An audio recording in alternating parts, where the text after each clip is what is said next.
So today we're going to talk about why you are starving and you're hungry and you're not really eating anything, but you're still not losing weight.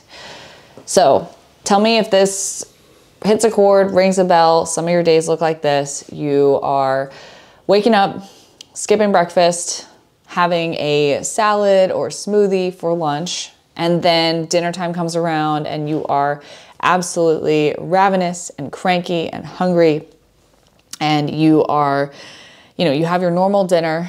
Maybe that's a lean protein with some vegetables or pasta, and then the evening comes around and we are just snacky. And a lot of times I talk to women and they identify with having a snacking issue, when in reality, I think we have a eating enough throughout the day issue. And so when we are starving all day and we are kind of just grazing, and maybe we're not even all that hungry, but what we're doing is we're perpetuating a cycle of underfueling our body, which can actually lead us in the wrong direction as well and set us up for really, really bad consequences whenever we do go out to eat, overeat, or have anything that is more indulgent. And so how this happens is when we are under eating. Let's say you're like, I just don't understand why I'm not losing weight. I barely eat as it is. I'm constantly on the go. I don't have any time to eat. A lot of times this can actually suppress and downregulate your metabolism. And maybe we are in the headspace that we think maybe this is kind of good. Like maybe I'm not eating really much at all, so I can't be doing any damage. When in reality, you very well could be doing some damage long-term to your metabolism and to your results. Because when you are consistently under eating, whether that is intentionally or unintentionally, it's down-regulating your metabolism and it's putting your body into a state where it doesn't want to let go of body fat because it thinks that it's not getting enough. Your body becomes fearful and it kind of gets turned into fight or flight mode with our nervous system, which essentially is just a fancy term that means our body's stressed. It's like, I'm not getting enough food. If you think back to the caveman days when we were essentially just out living for survival, we would go really long periods of time fasting because we hadn't, killed our next meal, or we haven't, scavenged our next meal. And so we spent long periods of times as humans hungry, and then we would have larger feasts in between. And so the metabolism has adapted in that way to basically prevent us from withering away and essentially dying in those periods of fast and famine, and being able to handle those long periods of time with less food.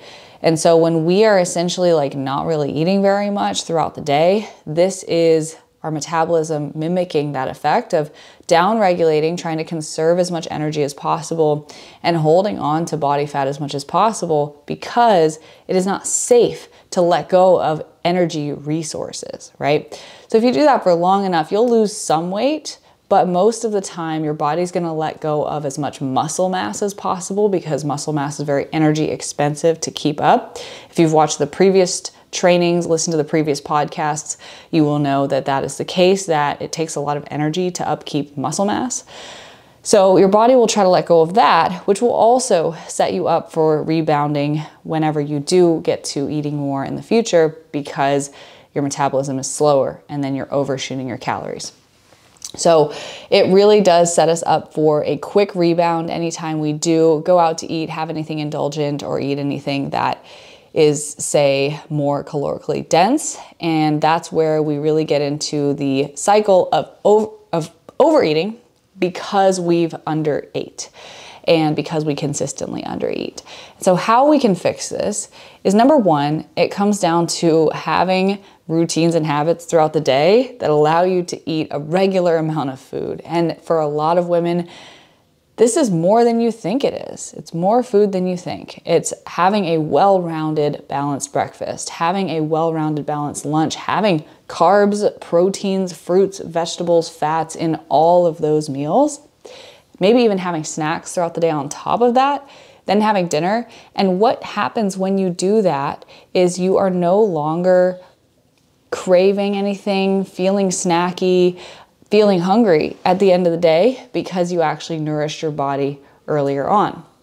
And then it's really about, in order for you to lose fat and actually keep it off, it's about finding the Goldilocks zone with your calories, I like to call it. Not too little, right? Because we just discussed the consequence of too little, and not too high, which obviously the consequence of too high is we're just not in a calorie deficit to where we can lose body fat or lose any weight. We're either at maintenance or in a surplus where things go in the opposite direction. And so finding that Goldilocks zone where your body will be responsive, your body feels safe to let go of body fat, but it is also enough to get the ball rolling on your goals. And that's where being a little bit more specific in your approach can be helpful. But before we even get to that point, it's about the habits of nourishing your body.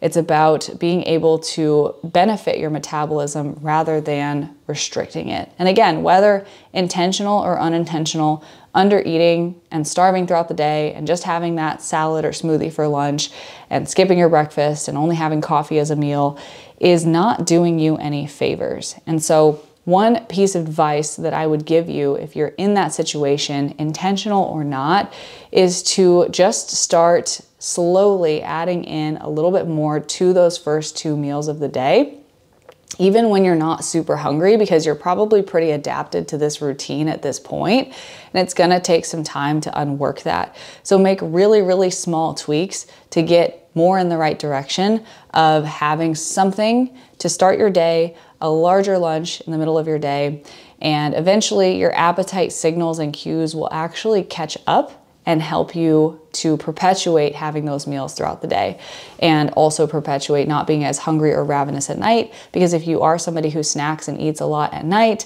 that can oftentimes lead to you not being as hungry in the morning because you ate a lot the night before, right? And so this is something like our client Grace, who actually practiced intermittent fasting for a couple of years before coming to work with us, and she was pretty much used to having her lunch at like 1 or 2 p.m. be her first meal of the day.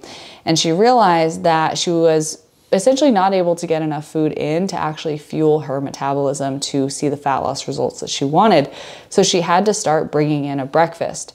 So she started by just having a yogurt to start her day mid-morning, nothing crazy. We didn't go from absolutely nothing to some gourmet breakfast. And then we've been able to add little by little from that yogurt to create a full meal. And over time, her appetite signals and her metabolism has responded accordingly. And so it really is a delicate process, and you do want to be slow and steady with it, but it's really important that we don't perpetuate under eating, because when we overeat or when we go back to normal after under eating, it can be really detrimental to our body fat stores and our results long term. So that's also why it's not beneficial to try to lose weight with a very restrictive approach, because the same thing will happen, again, intentional or unintentional.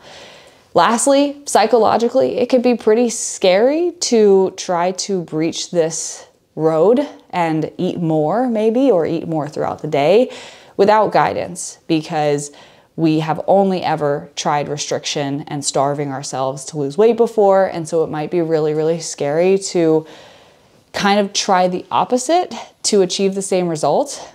And we know that obviously doing the same thing over and over again and expecting a different result is the clinical definition of insanity, but doing something different, that doesn't make it any easier. It doesn't make it any less scary. And so that's where having guidance and having a coach and having someone who knows that this is proven, tried and true, to walk you through the steps and make sure you're not taking it too far can be very, very beneficial.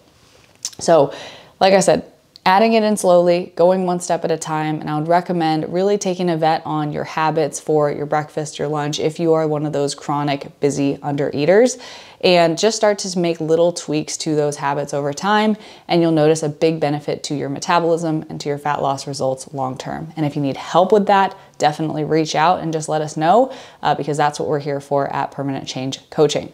Thank you so much for listening. I appreciate your attention, as I know it's the most valuable resource that you can give us, and I'll hope to see you back next week.